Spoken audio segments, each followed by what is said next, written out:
Michelle, Evans has some interesting perspective because you dealt with a couple of members of the Kim family, and you remember dealing with Kim Jong-un's father. And it's not, the more things change, I guess, the more things stay the same. And the whole idea about whether North Korea comes into the 21st century in terms of the way Vietnam has, China's been urging that for years, and even Kim Jong-un's father knew it would mean a change to the stranglehold that they have on every aspect of North Korean life. And they still know that, and they may not want to do that.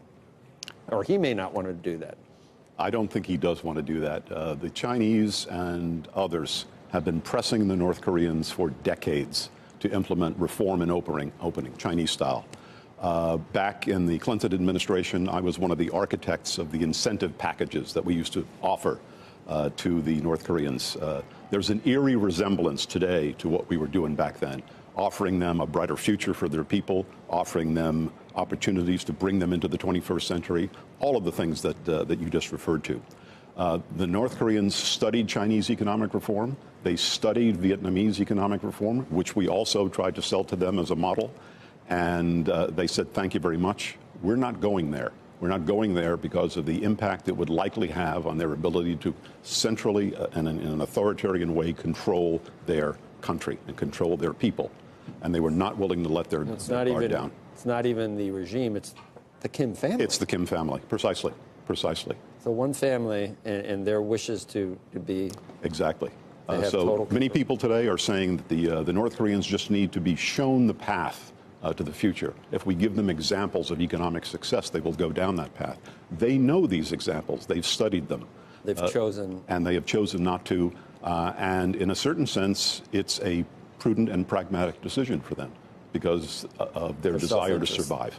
So, Michelle, I keep asking that question for days now. Mm-hmm. Why wouldn't he want to be seen as the father of modern North Korea and the person that brought prosperity to his people? And Eamon pointed out he's tooling around in a $300,000 Mercedes Maybach, and I'm sure that's just the tip of the iceberg for how he lives when he's home in North Korea. So, is that really the gist of what we're talking about? One family's self-interest is going to prevent all this from happening for the North Korean people? Oh, I think it's all about Kim Jong-un's self-interest. And Evans Revere brings up a lot of really great points about what we've seen in the past from the North Korean leadership.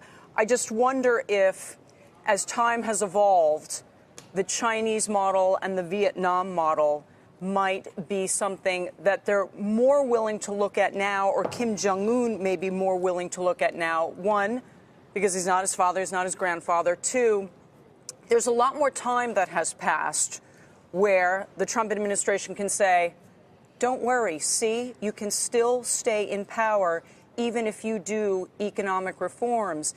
In fact, maybe it prolongs your ability to stay in power if you structure this compact like the Chinese have done, where you give them prosperity or a greater degree of prosperity, and they just don't ask for democracy. Has that calculus changed over time as you see the evidence, if you want to call it that can happen in China and Vietnam, and whether or not Kim Jong-un is a different person than his father and grandfather? The other thing I would say is there has been an expansion of markets in North Korea in the last 20 years. CSIS has done actually a lot of work on this and found there's more than 400 internal markets where they think the vast majority of North Koreans are actually already getting their livelihood. So there's some changes there that have happened that would be considered reforms, though to us they would look very small. Well, Evans, I mean, that ruins the whole carrot and stick.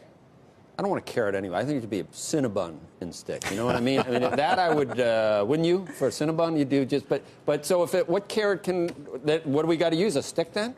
One of the things that we learned the hard way back in the 90s was that the North Koreans back then were not inclined to respond to incentives that we would offer them so as to prevent them from developing a nuclear weapon. Now they have the nuclear weapon, and here we are trying to use incentives again. Incentives, by and large, do not work. So what stick would work? I don't want to use a stick. The plan B that I've been arguing for is not military action. I think that would be a disaster. But quite frankly, the one thing that Kim Jong-un values more than anything is the existence of his regime and the stability of his regime. And to the extent that we squeeze them using sanctions and other measures, even harder than we have before, it will get his attention. You need China to make them harder, don't you? We need China to do more.